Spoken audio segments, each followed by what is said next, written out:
to another edition of the Big O Show with Orestes. Destrade, what is up, my brother? Here we are, brother. Here we are. Hola, JP. What is today?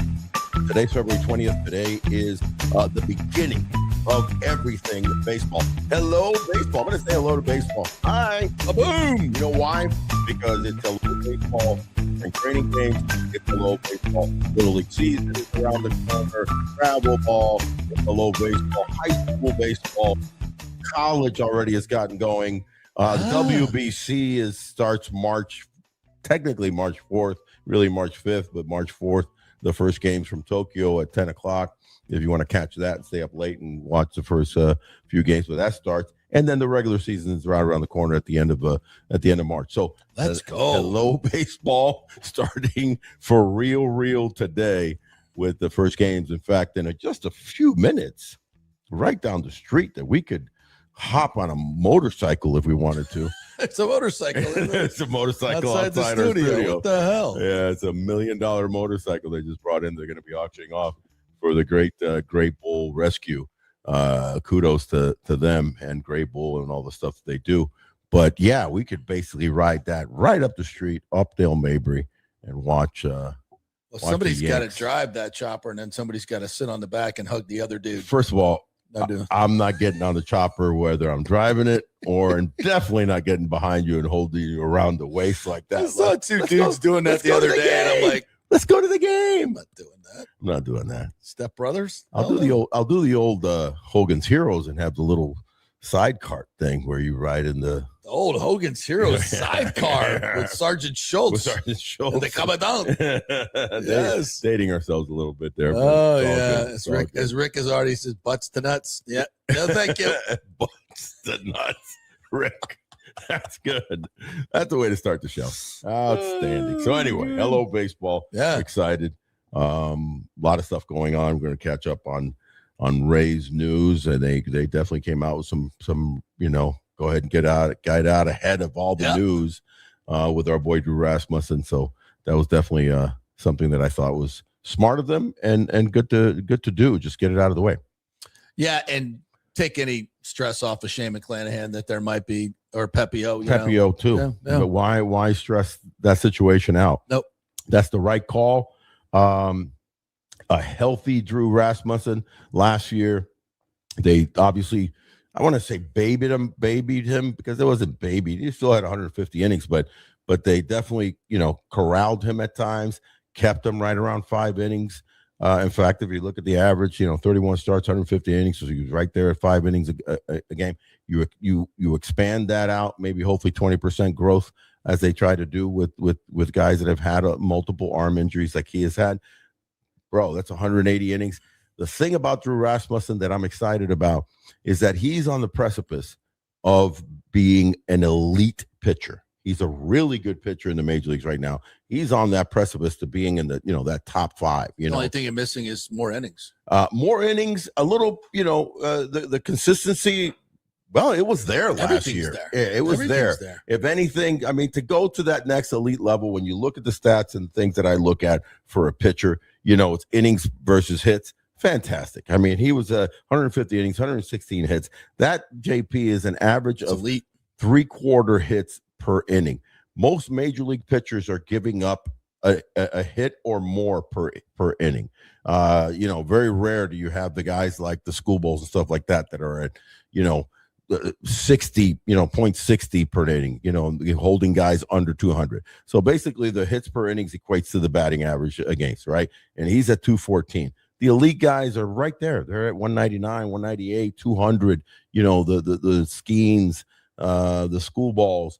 Actually last year, Crochet, popped up a little bit higher. He was, in the 220s, but regardless, he's in that mode. The next big thing that I look for is walks to strikeouts. That is so key. I mean, because that shows you not only command, but you're staying out of trouble. He's right there. The elite are at 4x, 4 times. So if you have 50 walks, 200 strikeouts. If you have 100 strikeouts, you want 25 walks. Well, he was at 150 innings, 37 walks, 127 strikeouts. So right there around 3.5 to 1.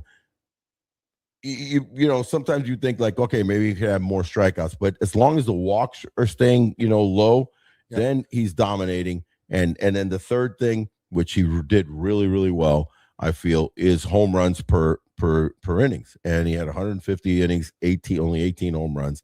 So he's going to be in that, that 20s when you get into 180 innings. You're still elite. You're under 1 per game.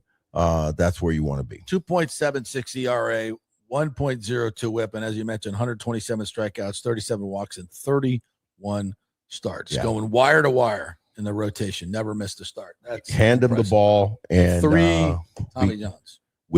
I know, bro. Damn. He's had 3, 2 or 3. He's had 3. 2, and then the then he had the brace thing. The brace. Yeah. So basically 3 on. Yeah, basically 3. Yeah. So the Rays, I think, did something very smart. Most teams already, I say probably more than half, know who their starter is, and they just name it at the end of the camp. But you know who the Schoolballs and the Skeens and the Freed and the Crochets are. But there are a lot of teams that do have a little battle for who's going to be the start, who's going to get that ball. And I think they just wanted to just take the pressure off of Shane McClanahan. And not to mention, I think you mentioned Ryan Pepio. That one too. So Ryan doesn't have to be going through camp thinking, am I going to pitch good enough because I want to be? No, listen, dude. Chill. Just get chill, get ready. You're at the next level because I think Pepio is just a notch below Drew Rasmussen as far as trying to get to that elite status. Mainly, by the way, is if when you look at Ryan Pepio's walk to strikeouts ratio, that's where he misses it. And he's like a shade under 3. So, compared to his strikeouts. And that's the difference is focus, repetition of your motion and your release points, because he's a hell of a pitcher with a hell of an arm and devastating pitches. Like he's the type of guy that can really wipe you out at times, but he also can get in trouble with his walks and pitching behind and his pitch count. So, but those two guys are monsters. And then if you get what you can hopefully get from Shane, if they can get a Drew Rasmussen season from Shane, 150 innings. Yeah. What we had last year, very capable, right? Yeah. Win 10 games, be 10-4, baby his outings a little bit, go 4 or 5 innings. And then you surround that with these 2 hammers, younger arms. I think the rotation is going to be fine. And by the way, the opening day will be at Busch Stadium on March 26th against the Cardinals. So that's going to be jam-packed. That's going to be a hell of an atmosphere. That's going to be 50,000, 45, whatever it is they put in Busch these days. Yeah, and the beauty of that is like, St. Louis, when you think of the St. Louis's, the Chicagos, the Cincinnatis, those almost are like baseball history. Yeah. You know what I mean? Of opening days. Yeah. That's when I think of baseball. It's a regal day. It's a regal day for those cities because they really have personified for eons. What it might be a little chilly too. It'll be let's see, late March in St. Louis. Yeah, a little bit. Could be. Yeah, you're right. The back in the day, our openers were always into April.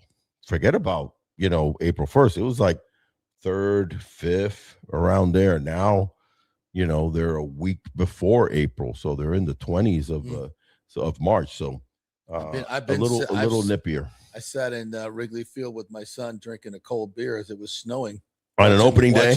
Watching the Rays April 5th, I think it was. Yeah, it was an April 5th or April 6th. It was an April day. Early season game. Yeah. And it snowed the first time it's ever snowed at a Rays game. I played a game in April in Denver in the first series versus the Rockies and the Marlins and Mile High Stadium. Not of course. And it snowed. We had to. I remember that game. Yeah. What's it like when you hit it on the inside of the bat? Oh, dude, you're just trying to trying to square the ball up. You're not trying to hit it far. You're trying to just hit it so you don't get jammed or hit it off the end. Yeah. You want to hit. It's got to hurt. It's actually worse to hit it off the end. Is it? Oh my God! It resonates through the wooden bat. and you hit one off the end, you're like, ah, if you get jammed, it just is quick. Right. But it's the one off the end that shakes your nerves. Shakes your nerves. And your fingers literally feel like they're going to crack and fall off. That's bad. And especially for a warm-blooded guy being from Cuba and growing up in South Florida. Yeah, playing baseball a mile high, it's freezing in front of 75,000 fans, by the way. But yeah, the Rays open up in that Thursday in St. Louis, have a day off, play 2 more games that Friday and Saturday, and then they go on to Milwaukee, kind of making that run around St. Louis and Milwaukee for 3.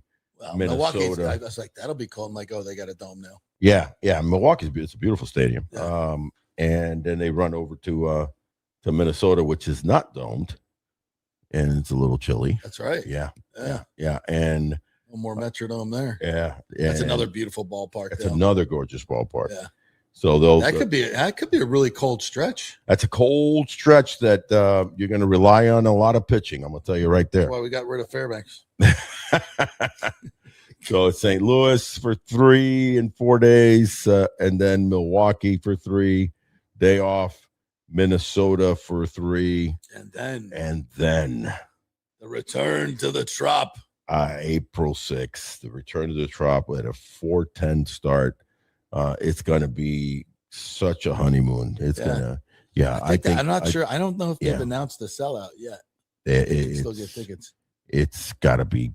And then the Yankees dramatic. Come in the second part of that, right? Yeah, Chicago for 3. I know those tickets are already 640, 640 earlier games early in the season like that.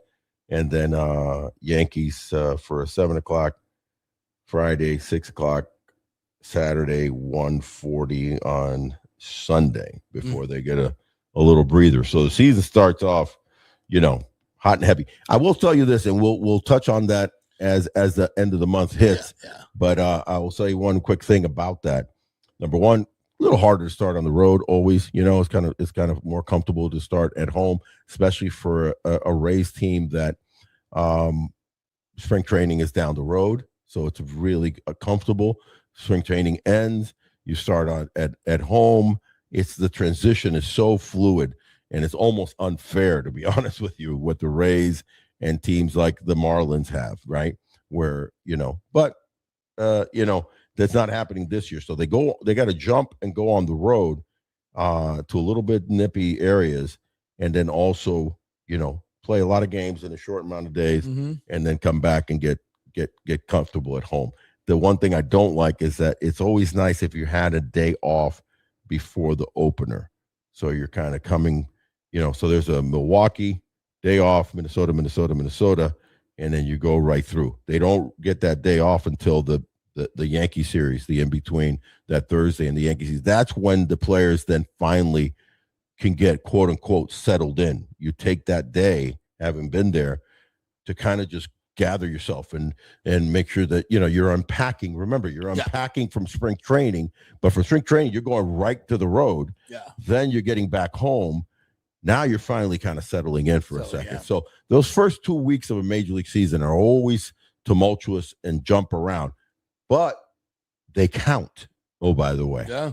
And when you're in a division that could be volatile, and I don't think you're going to have someone run away with it, and you're trying to stay close, and you're talking about wild card, man, every game does count. This is one of those times you start remembering that April games count. And those early games, Cardinals, Cubs, Brewers, these aren't teams that we see or venues that we go to a lot as much. St. Louis. I can't remember the last time we were in St. Louis. It's been a while. Since we were in St. Louis. How does that play into it? It plays into it dramatically because we have a very roster is still quite young.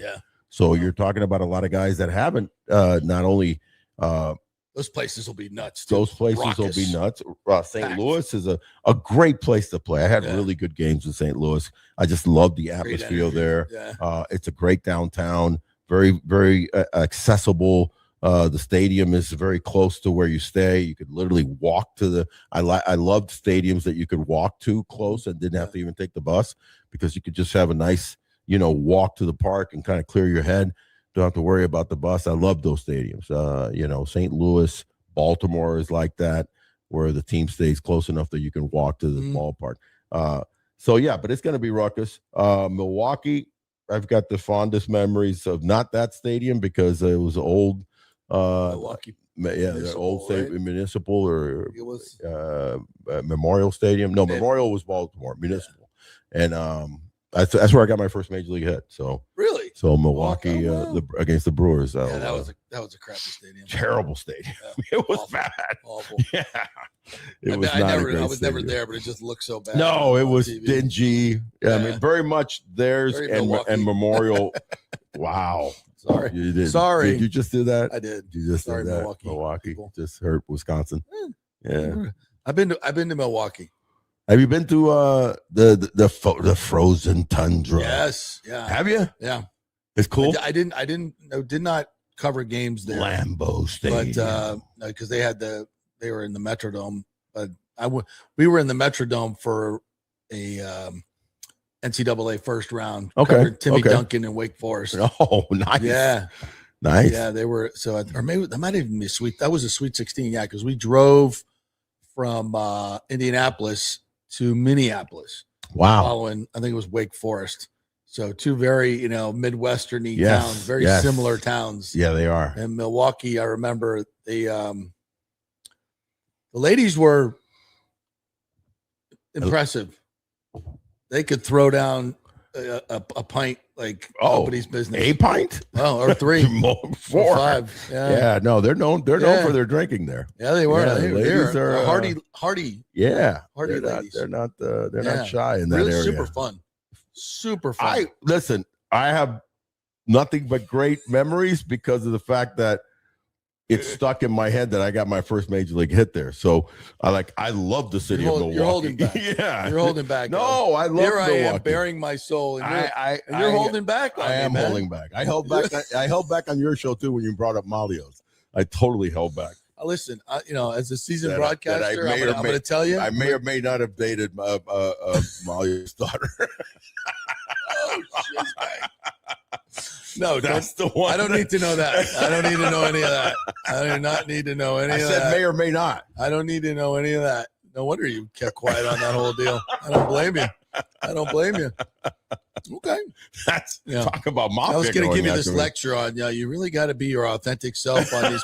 You really get to know your audience and let them inside. That's what they want, you know? Right. But not that. No, yeah. You can keep that quiet. I'm going to keep that one.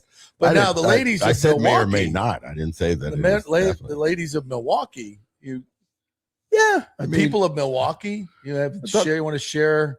Listen, the bottom line for me, and we can move on. We can move on. Is that I got my first major league hit there, so there is a fondness for me. Did you score a run? I got on the field. Between That's the what lines. I'm talking about. Yes, I scored. Score a run? I got a hit. I drove in a run. Okay. It was great. Your first time? In the major leagues, yes. You were a virgin up until that. At that time, I was a hitter virgin. At that time, I had a couple of bats. At that time, I had not gotten a hit. It's a meaningful road trip. Milwaukee always be. Now they got guys, mascots going down slides into beer. Yeah, I don't. They didn't. Nothing says baseball like that. They didn't have that. They still do that with the brew. Who's the Brewers mascot? I believe What's they still his name? Do. With I can't remember. I forget his name. It sounds like something that Dougie Wechter would have done back in the day, doing sideline. Yeah, talk about getting on the slide and going into the big vat of. Speaking IPA. of Dougie Wechter and speaking of opening the show with Hello Baseball and high school stuff, tonight I'll be guest of let me look up my boy's name here because I always forget it. Politz? Yeah. I think that's what you said. Doug Politz. So he's doing a live stream of he's doing a live stream of the Tampa Jesuit baseball. It has been doing it for the last few years. And obviously they're a powerhouse team. Tonight, Friday night under the lights at Jesuit, they're playing the big boy rival Tampa Plant High School. It's one of the biggest high school baseball games in the nation. I think it's arguably one. Well, look at the definitely one of the biggest in the state of Florida. I could put, and again, I don't always try to bring up my high school, Christopher Columbus, but there's a big rivalry with Columbus and Belen, a Jesuit school. Oh yeah, down there. Yeah. So they have a big baseball rivalry and football, but Tampa Plant and Tampa Jesuit, that's a big boy. And Dougie's son will be starting tonight at 7:00. So if you guys get a chance, I don't know. I was just invited and asked to come out this morning by Doug Politz, and so I don't know where you find it, but I'm assuming if you look up Tampa Jesuit baseball, you could find it somewhere. Yeah. On the live stream. I'll try to find it. If you can find it while we're doing the show, reboot that and repost that. But that'll be fun because I haven't done a high school baseball game in a lot of years, but this is a good one. And God bless Caden Wechter, who was a standout, top number, first round expected pick. Worked with him before. I love that family to death. Dougie and I are brothers, and I consider him like a little brother, and I just think the world of him. So here's your Tampa Jesuit MLB lineup alums. Listen to this. Oh yeah, no, they're strong. Whoa, Hall of Famer Al Lopez, Dave Magadan, Lance McCullers Jr., Lou Piniella, Brad Radke, Shane Robinson, that's a good one, FSU's own, Mark Valdez, Ken Suarez, Jason Michaels, Sam Marcinek, Joe Hudson, Sam Dyson, Kevin Quackenbush. I mean, that is one hell. Yeah. One hell of a history. That's Tampa Jesuit. Now let's go over to Plant High School. Plant's pretty damn strong. Okay, you can start naming Wade Boggs.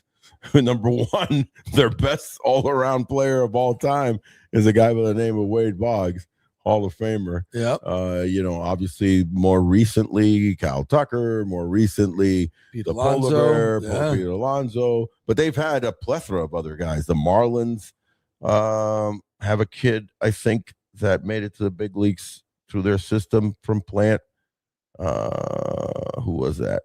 He was a hard-hitting outfielder.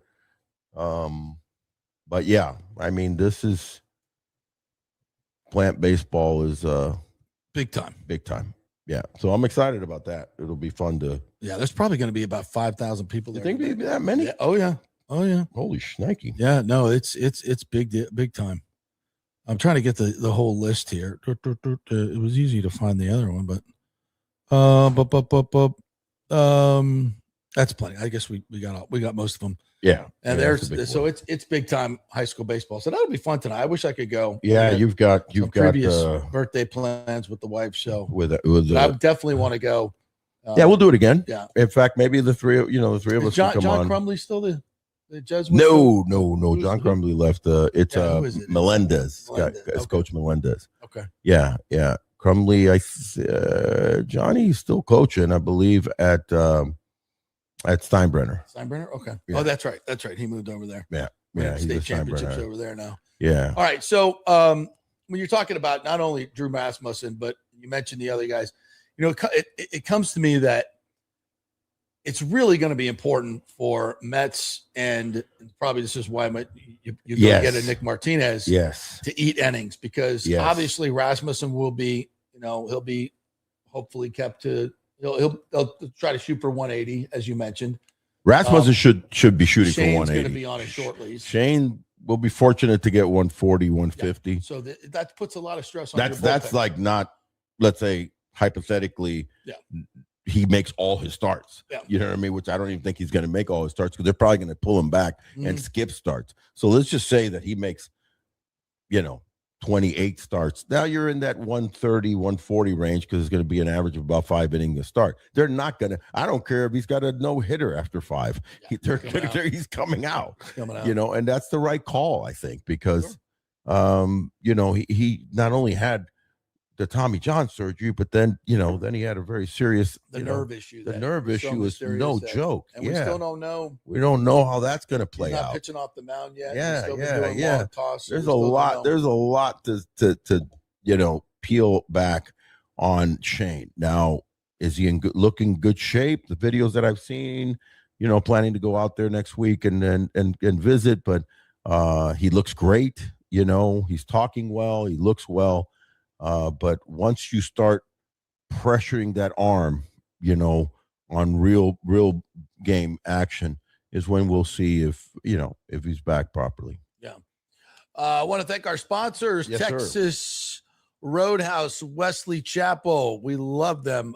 They know how to put together a meal, a good steak meal or chicken meal, pastas as well. Everything you order there is made to order, and it's absolutely fantastic. Fresh food. Our man Tyler over there really knows how to run a good ship. Comfort food at a comfortable price with an actual butcher, ladies and gentlemen. Yes. That's the thing that cuts the meat for you right there every day. So you can't get it any fresher. And as you mentioned, the service is fantastic. The location is very accessible right there on 56 by in between the shopping meccas of Wiregrass and the outlet mall. So easy to get in and out. Check them out. TRWC, fantastic. And the great folks at Murphy Auto Group, Genesis of Tampa, just gave away a diamond ring How about to that? a lovely lady just the other day. Yes.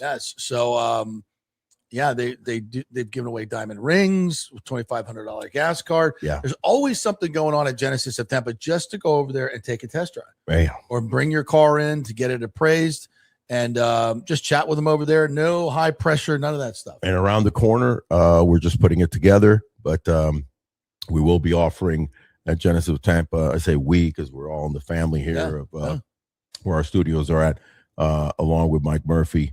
I'm going to be doing giving away hitting lessons right there at hitting lessons. Yeah, we're going to set it up there, and we'll be offering that soon. Stay tuned for you, the youngsters, and they'll come up. Have a little net set up, and Big O will teach you a couple simple things. Yeah, maybe get you swinging properly because I'll come out there because your golf game's on point. Yeah, but I need to get your. You want a little bit of JP Pistol Pete Peterson, South Broward High School. Pistol Pete.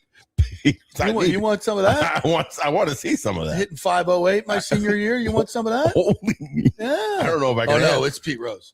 It's down low. Down low. My eyes were flat bat stance, down low. Flat bat. I was just looking to go the other way. Just lenient. Lenient. Wayne Boggs used to say. Line drive. Side. And you probably could run. Oh no. No, you never could run. No. I was a decent. You was a decent runner. I ran a 4.635. That's good. 4.635. Wait a second. No, wait. No. True story. True story. We're running my senior year. We're running 40s. What happened to the other 5 yards? If you ain't cheating, you ain't trying. This is a true story. So I was 4.7 guy, 4.75 guy. Right. Yeah. And so my coach was all about the measurables, my football coach. So I kind of he was at the finish line with the stopwatch. Yeah. We were at the line up here. Yeah, good. You all line up. Everybody's lining up. Yeah. So I figured. How many were you? I figured the whole team or the whole team was 4 or 5 lined guys? up. Okay. The whole team. Running, so I figured I'd go to the end of the line. Yeah. By the time we get up, he can't see 40 yards. See that. Yeah. I may have snuck up a couple yards from and then where you dropped the other starting line. You dropped. So I crossed the. And he pops it. And he goes, "Damn, Peterson, 4.6. Yeah, you're one of our." He's like, "This is what I'm talking about. He's been working hard in the off season, working on his speed. This guy came last year. He was 4.75. Now he's 4.6, and he never stopped talking about it. Seriously. Oh, never. He's for the longest time, telling the other coaches from other sports, my guy dropped a second and a half. That's the training we're doing over here at Hollywood High. That's right. That was South Broward High. Yeah. South Broward High. Sorry. Yeah. Football, don't want to get basketball, confused. baseball, baby. There is a Hollywood High, right? Hollywood Hills. Yeah. Hollywood Hills High. That's where I started. Okay. And then I transferred to South Broward. Yeah. Did I ever tell you a story of when I was with the Rays, with the Marlins, and we had this guy, may rest in peace, because he actually passed away last year, man. Chucky Carr, who led the National League in stolen bases. Chucky Carr, Chuck Carr, man. Yeah. He talk about like Chandler Simpson type. Yeah. He was basically Chandler Simpson's basically Chucky Carr reincarnate without having learned how to play the outfield yet. Right. But as far as the speed factor, he was fast. My God, like super fast. Yeah. And he played outfield? He was a center fielder, dynamic, could jump up. And, there's so many. If you look up Chuck Carr catches up against the wall, there's a classic one in the inaugural season where he literally climbed up the left field wall, and he's up about 8 feet. I don't know how. I mean, obviously he pushed off, but he is way up there. Anyway, Chucky was extremely cocky. Like, he thought he was the shit, right? And he would walk in, and he had this little high pitched voice. He looked exactly like Eddie Murphy. He looked like Eddie Murphy from Trading Places, right? I'm looking at him right now. It's exactly what he looked like. He was Eddie Murphy reincarnate. Bro. Oh my God! In the same era in the 90s. Big O, and he had like that high pitched voice. Big O. So all season long, he's like saying, "I'm so fast. I'm the greatest. I'm so fast." Willie Mays Hayes. Yes, he was basically. And so at the end of the season, I'm over it, man. Walt Weiss, earlier in the year before we traded for Chef, it was Maggot and Maggot. Davey would look at me and like, ¿Qué pasa con este muchacho, man? What's going on with this guy, man? What a pain in the ass. And so finally we get to the last month of the season, and it's Joe Robbie Stadium, so they've already got the hash marks out. So you got the 10-yard, we're playing football and baseball at Joe Robbie. How cool is that, right? Remember those days where the running back is running and it's like dirt? Second base. I love that. Ricky Williams at second base. Ricky Williams at second base. Playing back in the day. I thought that was the coolest thing. But anyway, so we already have so they would, even though they would take it off for the baseball games, you still had the faint marks. So one day I'm just pissed and with him, and I go and we're stretching, and he's talking all this stuff. I'm so fast. I'm gonna end up leading the league in stolen bases. And the only reason that he ended up leading the league because Vince Coleman ended up getting suspended at the end of the season for some stupid antics, and he got suspended for the last couple of weeks, and he passed them. God bless him. He deserved it. He had 56 stolen bases. It was great. Bottom line is that I wanted to get this kid, and I go, Chucky, man, listen, I know you're also fast. You know how we have the hash marks here? Listen, I will race you for $100. You just got to give me 10 yards. 10 yards. Let's do a 50-yard dash. You got to give me 10 yards. Akio. And he goes, what? Are you crazy? You give me 10 yards, I will race you for $100 on a 50-yard dash. We'll do it. I'll let you know. We were on a end of the season, 10-day homestand. It was great. So the next day he's like, you ready? And I go, nah, I'm not ready today. I'm not, I kind of played him up. Yeah. And it was like 2 days later, I come in with a C note. I go, I'm ready today. I woke up, my back is, you got to understand. Yeah. I played that season with a fractured tailbone. Jesus Christ. I played 153 games and I had a fractured tailbone that was found out in May, in early May. Hell. They discovered a fractured tailbone. They said, you either miss the rest of the season or you play through it with the pain. And I had a massage therapist who come and would massage me before games, after games. I did all these exercises, and I fought through that season. And once they told me that, it was the pain was going up, not down. Yeah. So it wasn't sciatic. And he goes, you're not going to be a cripple when you're 50 or 60, which I'm not, but I still have back pain. Right. So I was like, he knew that I had a bad back. I go, I woke up today with my back is good. We go out there. And I go to Walt Weiss, and I give him the $100. You give Walt the 100. Walt goes out 50 yards. I ain't told anybody this. And I go, what I'm saying? At the time, the team's like gathering around. I'm limbered up. I get 10 yards. He starts.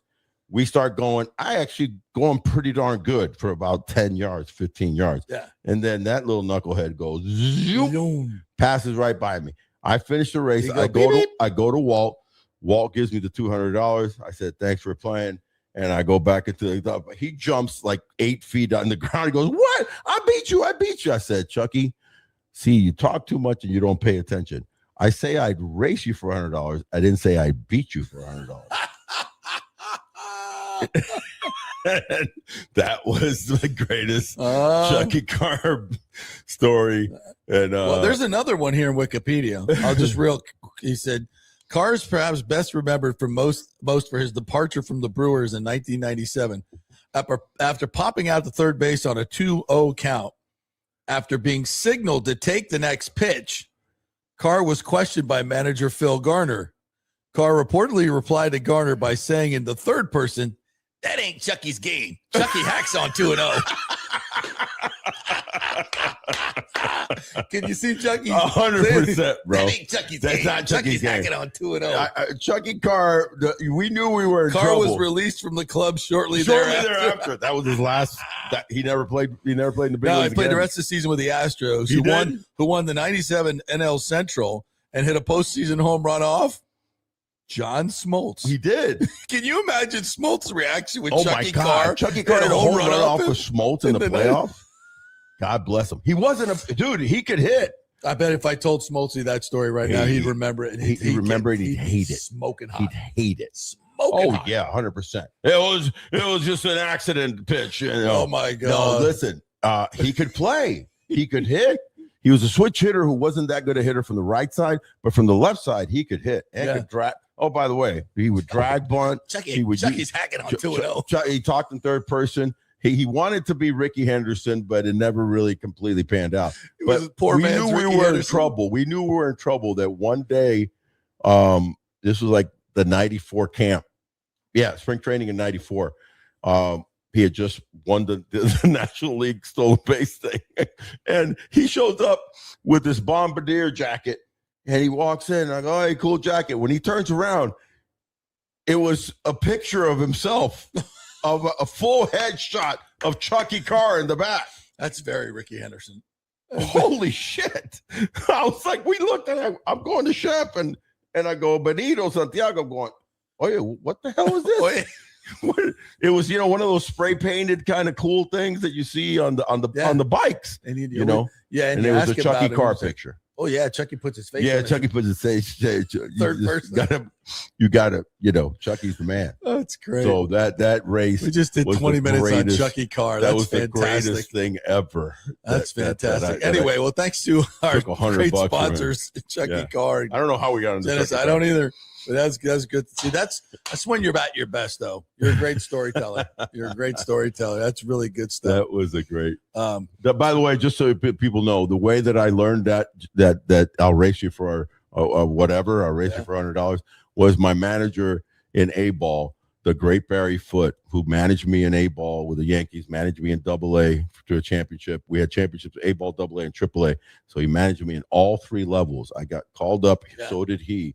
Barry Foote was one of the greatest managers that I had in my playing career and learned so much from him. He did that to us. Barry Foote was, you got to understand, was a catcher. And when he retired, he put on more weight. He was like 325, 330. Yeah, I'll race you. And he dropped that. He was pissed at our team. He goes, "You guys suck.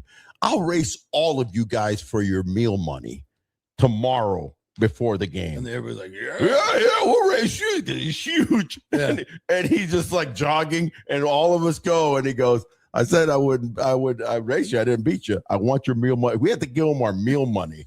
You guys didn't have any money. Which we didn't have shit money. No money. It was like $35 that we had to each give him, and he took it. And he said, "Thank you." That was your living money. Thank you. You're making Hey, $600 Bobby, I haven't a month. got. Yeah, and it was like this meal money that we would get on the road. Yeah. He goes, "Thank you," and he took it from everybody because y'all were playing like crap. We were playing like crap, and we were punk ass punks. All right, we got some questions. I love it. We got some questions here. Wayne Cleveland Jr., thanks for joining us, partner. Hey, Wayne. Said, what are your thoughts on putting the bullpens behind the wall at the Trop where the 162 Landing and Papa John's were located? I suggested to ownership via Twitter to have the bullpens behind the wall. I've heard fans talk about this, and I don't know why. Why do you care where the bullpens are? I don't like the bullpens where they are. In play? Yeah, I don't like the bullpens in play. I've always been against the bullpens in play. mainly because they're technically in play and it just can cause havoc. And guys trip on the mound trying to make a dramatic catch that pertains, because a foul ball, great diving catch, right, is part of Major League, is part of any game. And that mound will injure you. Oh yeah, man. Oh yeah. Remember, Sammy Fold made a great catch one day, and he tripped on it, but still ended up making the catch. Yeah, but he slammed his face into the wall. Yeah. I'm not a big fan of the bullpen being in play. So Wayne, I'm with you there. Don't see them changing that anytime soon. There's some kind of nostalgia to that, because back in the yesteryear, it was like that. Doesn't have to be like that now. We may have to wait the time until we get into the new stadium, and that will not be the case. That's, I don't really care one way or another, but I think it does definitely come into play. And I don't even think it looks cool. I don't like the pitchers warming up on the side over there. Do they even, I'd rather have them. And does a new group really need that area for a party place? Probably not. I think you can do it someplace else. He also asked, with the fan and player excitement to have the Trop back and the additions that were made to the team, do you think the Rays make the postseason? The AL East is the best division in baseball. It is the beast of the East, hands down. It is. I mean, I'll argue anybody on that. They're so deep, so good. The answer to that question is that yes, they have capability of making the playoffs. It's going to come down to two major things. Number one, how healthy their pitching staff stays. Not even so much how healthy their offense stays. I think it's how healthy their pitching staff stays. And as far as the whole staff, is Uceta going to be back now? Is his shoulder thing serious? Is Shane McClanahan going to be okay? Does Rasmussen stretching him out further, is that going to hurt him as we get closer into August and September? Those questions. Is Biggie going to be okay coming back from a facial injury that was dramatic? They're saying that he's looking fine. Is Clevenger going to turn the corner and be from good to great? Are they going to keep him? Are they going to keep Garrett Clevenger? The pitching is key, and then defense. Defense, because I think they'll score your 4.1 runs a game, 3.8 runs a game. So if you got your ERA and your defense locked down, and you're at 3.6, you're scoring more than you're giving up. You're going to be winning more games than you're losing. A lot of close games. There's going to be a lot of 4-3s, a lot of 3-2s, a lot of 5-4s. What's the key to winning a lot of close games? Well, nowadays, hands down, is how smart you are, how talented you are in the bullpen, and how smart you are in the matchups and how you manipulate that bullpen, not just in that one game, but stretched out to the season, right? Because you got to worry about who's tired, who's not. So the dynamics of your bullpen is massive in this day and age. Back in the day, in the 70s, 80s, even into the 90s, you had monster starters that were just taking on 8 innings, right? Every game. Almost every game, bro. Your top 3 guys, not all 5, but your top 3 guys were going 7, 8, 9. They were throwing complete games back in the day, kids. They were throwing complete games. So then the navigation was, when he finally gets in a little bit of trouble in the 7th or the 8th, and then if you have a bullpen and you had a good one, or you had a Raleigh Fingers, or you had whomever, Goose Gossett, you close it out. You had Mariano. Now it's the bullpen, and then how good your defense is, the bottom line. So it's an interesting story with the Rays, because I think they bettered themselves. I don't think. They dramatically bettered themselves with Gavin Lux at second base, because Brandon Lau was not that great a second baseman, right? He was okay. Okay. He didn't suck, but he was okay. Not super dynamic, So now you've got a guy that's really, really good defensively at second base. You have a solid first baseman in Aranda, in fact, quite good, because Aranda can play second. He can play third. Aranda's a talented, very good hand-eye coordination guy. You've got a guy who's really dedicated himself in Junior Caminero that wants to compete for a Gold Glove. So he came into camp, more core ready and in better shape. So you're solid there. It's going to be left field. It's going to be your favorite player, Chandler Simpson, who I'm a big fan of too, but I know you're a big Chandler Simpson fan. So if Chandler get him 500 ABs, and if defensively it's status quo as last year, he's not going to get 500 ABs. He may not even be a Ray. You made a point about that in between shows that shocked me, but you've got a kid in Jacob Melton who they're super high on. In as far as defense, as far as thump and speed. This kid's got over 70 stolen bases in a little over 200 minor league games. He can run, he can hit, and he can really field. So the defense, to answer that question, how you win the close games is your bullpen and your defense. And also, defense. Can we get a little faster on the base paths and run smarter? 100%. God, we were so bad. We were bad with that contact play. Play was terrible. You should only do it with super speedsters, maybe, because then you're pressuring the infield, right? Yes. So we were doing it with we're doing it with everybody. They can't do that. No, I don't. What happened to just reading the play? Yeah. That's that was surprising how often they did that. But as far as speed, you have a kid that if Carson Williams sticks, and I really hope he does. I hope that he shows enough in spring training that they go, this is our shortstop of the future. Now, not only is he solid defensively, he's not at the elite level that Taylor Walls. Let's not kid ourselves. Taylor Walls is arguably the best shortstop in Major League Baseball. I mean, I'll say that. He is that good. But Carson is really good and growing to be great, but he can thump and can run. So now, by the way, Taylor Walls doesn't really run. He's not super fast. So he's not stealing a bunch of bases for you. He's not Jose Caballero, for example, who can really steal. Right.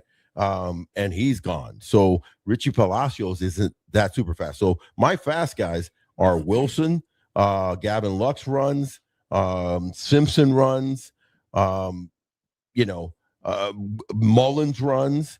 Now you've got multiple guys that put pressure and can score first on a double, definitely go first to third, easily from second on a base hit. You're not going base to base like we were sometimes last year. I think the Rays led the league in outs on the bases last year. They were up there. They were very high. So that's important. So Alejandro Noriega said, good afternoon, gentlemen. The news that Drew is going to be our opening starter. How confident does this mean he can pitch more innings than last season? Kind of answered that. Yeah. And he said, do you see Carson winning that shortstop job? I do. I do. They want him to. Or let me rephrase that. I want him to. Yeah. I really do. They're both going to make the team. I don't know. Really? No. Isn't Taylor your utility guy? Taylor is the starting shortstop right now. Look at any depth chart. Come on. Taylor is the start. If you started the season tomorrow, it's Taylor Walls is the shortstop, and I think that's what they ink in. And I'm not saying that that's wrong, because this kid has to show his wares and his maturity with. So okay, let me not dumb it down, but let me explain some things about camp. All right, about Major League Baseball camp. There are guys that are in camp that don't have to show shit. Right. They don't have to show anything. They don't have to show, and I'm not even talking about the Aaron Judges of the world and the Juan Sotos. Of course, they don't have to show anything. I'm talking about that in between guy that is your starter, and he's your starter. Cedric Mullins doesn't have to. Cedric Mullins can hit 100 in camp, right? And he's starting the season as my center fielder, right? Okay. Don't want him to hit 100. Don't want him to look foolish up at the plate for 6 weeks in camp. But Carson, there are certain players that cannot afford to look overmatched in spring training from the get-go. They need to show that the things that he worked on, which is zone command. I'm not going to go out of my zone. I'm going to try to hit the ball up the middle and opposite field. I'm not dropping and driving. Try to hit 8 home runs in camp. I'm going to hit bullets hard up the middle, and of course play solid defense and show my my running ability. But at the plate, if he doesn't show plate awareness and zone control, he doesn't make this team. And then all of a sudden, you've got Richie Palacios as your, backup to Taylor Walls. Lux is your second baseman, and you're going like that. Now, I think it would take him sucking badly for him not to make the team. But there's that possibility that they look at it and go, oh, he really came into camp and he didn't really work on the things that he was supposed to have worked on. You don't think he could win the job, Carson? Oh, I think 100% he could win the job. Just win it outright? Oh, yeah. Taylor becomes your utility guy? Oh, no, that's my hope. My hope is that this kind of hypothetical that I set up for you, that he shows back control. He shows that he's hitting bullets all over the place. And then you give walking. him a shot. And then once you shows that from the get-go, Carson Williams came ready, prepared, and honed in his strike zone and is not chasing, I'm saying, okay, that's enough for me. Now, the next level is how's month 1 of the season go? Mm-hmm. Okay, how's month 1 of the season go? Month 1 goes good, you get month 2. You know what I mean? Month 1 goes horrendous, you're back at AAA and Taylor Walls is taking over. Yeah. Right? But right now, this month for him, this 4-week period of time, it already started. He has to show, but it really starts when you start playing the games. Yeah. He has to show plate awareness. And if he does that, he's got all the other tools. He doesn't even have to hit 400 in camp. I'm not saying he has to crush. It's plate awareness. Is he not swinging out of the zone? Is he not looking foolish up at the plate? Then he can win that job. So Alejandro asks, with spring training here, I can't wait to see the prospects and players duke it out for our roster spot. I want to ask which player you boys are interested in seeing, and are you boys going to go to games, spring training games? Oh, yeah. We're going to catch several games. I'd like to go down there and do your show one day. We could do that. We could just go ahead and just rock it down there and do the show. I think there's lovely Port Charlotte. Yeah. We could stay there at the Sunseeker. Oh, don't you love that? I love that. Yeah. I think there's a girl from Milwaukee that stays there regularly at the Sunseeker. If I remember she could throw him back. Listen, Jacob, keep an eye on Jacob Melton. Let's talk about Jacob Melton. Jacob Melton is legit. This kid is left-handed hitter, left-handed thrower, 6'3", about 210, well built. He's a thumper. It didn't, when you look at the numbers when he was up for a short period of time, doesn't belie what he really professes to me. It was a short stint. He had 157. Mm-hmm. It looked ugly. He ended up getting, I think, a leg injury, kept him out a couple of weeks. He didn't sink in. Typical start. Yeah, exactly. I mean, it's just nothing to be worried about. The fact that he is a all-around athlete as far as he's got power. They're saying that he's exceptionally he can play all 3 outfields well, something that Chandler Simpson cannot do. Mm-hmm. Could be a great center fielder. So it could be, I see really Jacob Melton being the Rays center fielder of the future of the new stadium. That level. That's how Neander sees him of thinking. So check this out. No big rush to try to find him 300-400 bats this year. If it happens due to injuries, then you call up Jacob Melton. Yeah. So in his first extended batting practice at spring, Cash said this: he hits the ball incredibly hard. I mean, off the bat, he hits the ball like Yandy and Cammy do. That hard. I saw it really jumps off his bat. Like that's a hell of a quote. Yeah. I mean, that, and you say those things if you're a smart manager, you say that to pump up a kid that you're trying to pump up. You're trying to, ingrain confidence. But even if he doesn't make camp, you're trying to say that. Why? Because he would go down to AAA thinking, man, this manager really likes me. I don't have to do that. I just got to do my job down in AAA. And the moment that a situation arises, an injury arises, how many outfield injuries did we have last year, bro? A lot. It was ridiculous. I think every single one of them got hurt at some point in time, except for Chandler. Except for Morel. Yeah, oh, wow. Who we were hoping to get hurt. the one. They keep playing They him. keep playing him. Well, he was the only one that was healthy. That's true. Oh my God! I think he just struck out again. Pobre de Christopher Morel. I think he just struck out again. Yeah. He was the only one that was healthy. Thank God Chandler stayed healthy, but he was an odd man a couple times, so they sent him down and they called him back up. Did well every time that he was up. On those hot days, those hot day games, it was nice to have Morel fanning the crowd with that. Fanning with the swings. With his swings. He usually had about it's a nice breeze coming off that bat. There'd be about 12 good swings that were fans. So ooh, that was refreshing. 12 good When's he coming swings up again? and misses.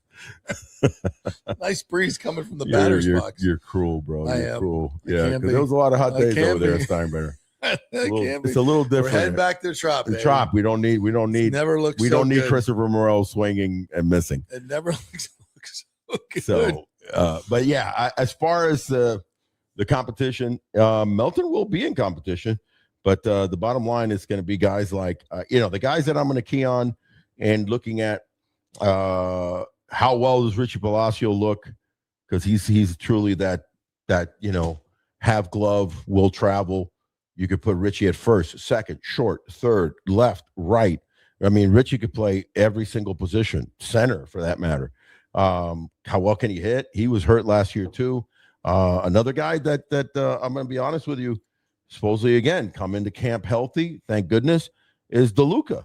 I mean, you forget Johnny DeLuca is a good little ball player, bro. Johnny DeLuca's no joke. Exceptional outfielder.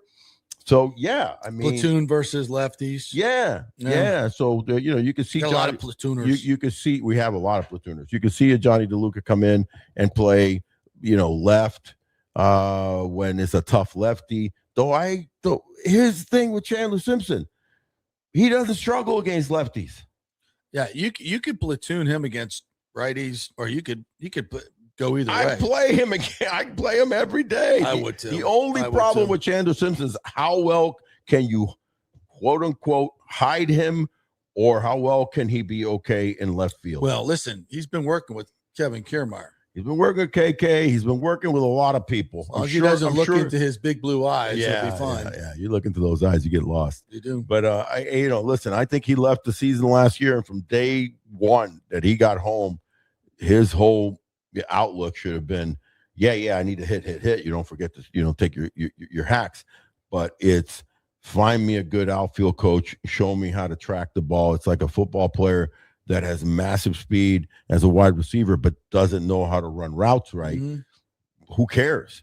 I bet he worked on it a lot. I bet he worked on it like freaking crazy. We'll see what you got when you come back. We'll see what we got. I'm looking forward to seeing his defense. I am hopeful. Those are two guys that I'm hopeful that they made the transition. One defensively and one offensively. That is Carson Williams and Chandler Simpson. And when you talk about, we could be talking about, for example, that trio right there in left, short, and third could be the names that we could be saying for the next 10 years. Yeah.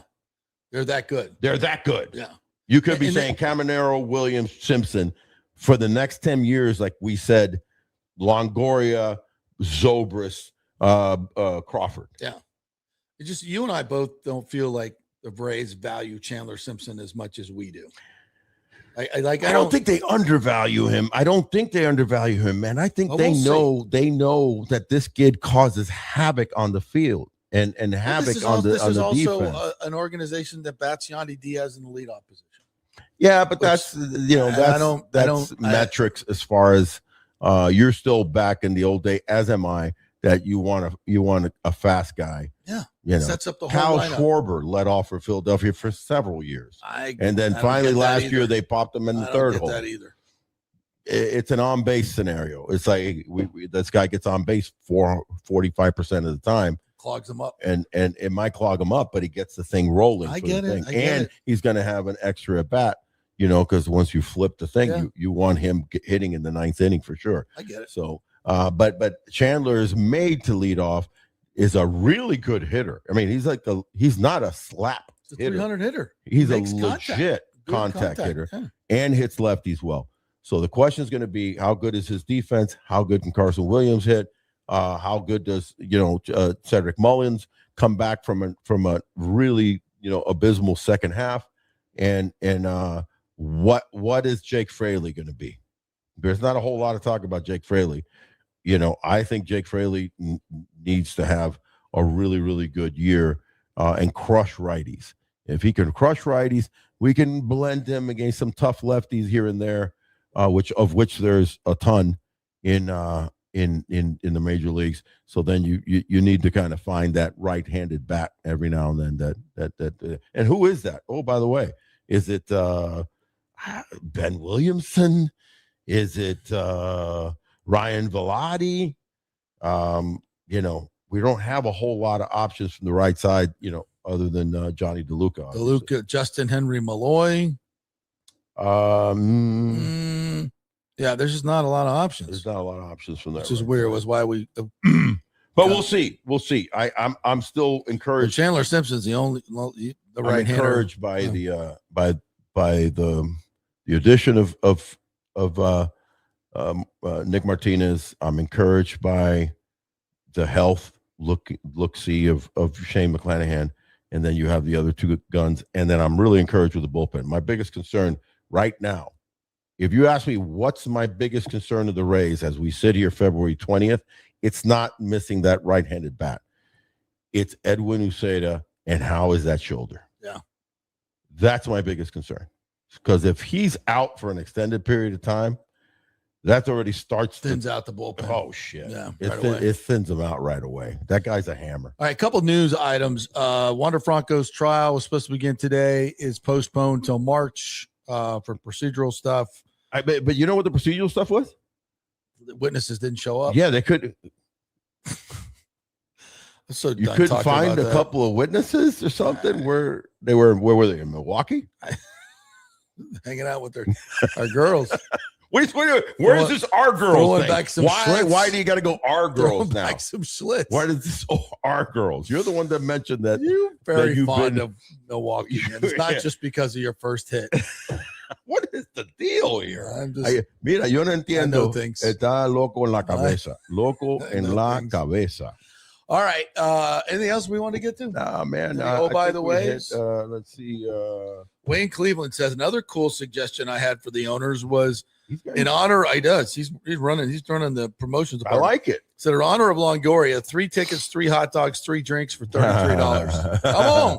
3 tickets. I love 3 it, hot Wayne dogs, Cleveland 3 Jr. drinks. What kind of drinks, Wayne? I mean, because it depends. That's for $33. That's soda pop. I was gonna say because it can't be cerveza. Might get toilet for water for $33. But I like that, man. Gotta love number 3. Yeah. And Michael LaRue says, should the Rays put Tampa Bay back on the front of their road jerseys? When Stu took over, he removed it. I would like to see that. I mean, I'm not a big uniform guy, but yeah, why not Tampa Bay? Yeah. Across the yeah, it would look kind of cool. I like the Tampa Bay deal. Let's lean into Tampa Bay. Yeah, let's lean into the I think Tampa that's Bay. when you're going to build a stadium for everybody. For everybody, right. Yeah, and no real stadium news this week. There's a 22 acres thing that the state is. You might have seen a lot of that in the media. It's basically procedural. They've already had the memo of understanding between Hillsborough College that they're going to get this acreage and lease it out to the Rays. That's part of the deal. So that's not a thing that will hang this thing up. I'll tell you what politically will hang up this entire thing. Yeah. The state legislature just voted to put on the state ballot getting rid of property taxes. I saw that. If they get rid of property taxes and that hits Hillsborough County, that's the deal. Yeah, they're going to have a hard time finding money unless they figure out a way to replace it, which of course they will. You just can't, you want to get rid of property taxes. That's fine. You got to find a way to fund the police, and all the other stuff that has to be done. Could they do that just for personal property as opposed to commercial? Yeah. Yeah, I think that's what they're talking about, just personal property tax. But that's a huge source of revenue for the county and the city. But I mean, humongous. That's what they run on. But would these build outs be considered personal or no? It'd be commercial.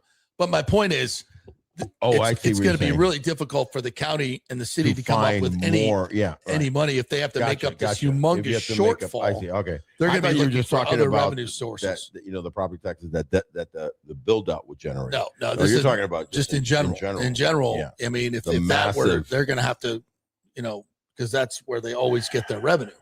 So much of it comes from property taxes because we don't have a state income tax. We don't have a state income tax. So our local municipalities get a lot of their money to run, police, fire, everything, sewer, water, all the sewer systems. Does that apply? Money's got to come from somewhere. Does it go to the roads and all that? All that DOT. Yeah. So that could be a fly in the ointment. The big fly in the ointment. Yeah. So I'll just throw that out there. Yeah, but we'll cross that bridge when we come to it. Everything else looks good. The funding sources look good, and I expect them to hopefully announce a funding plan here in the next month or so. Right. They haven't voted on in the first quarter, which has always been their goal to get it done by 2029. Yeah. So there you go. All right, partner. Enjoy the high school baseball game. I'm very jealous. That's going to be. So excited to meet up with Doug Politz and have some fun on his live stream. So we get a chance 7:00. The Tampa Jesuit versus the rival Tampa Plant. So it's going to be a lot of good stuff, man. High school baseball at its best. Always tranquil and trouble. All right, my friend. Have a good weekend. Have a great weekend. Love you guys. Go Rays.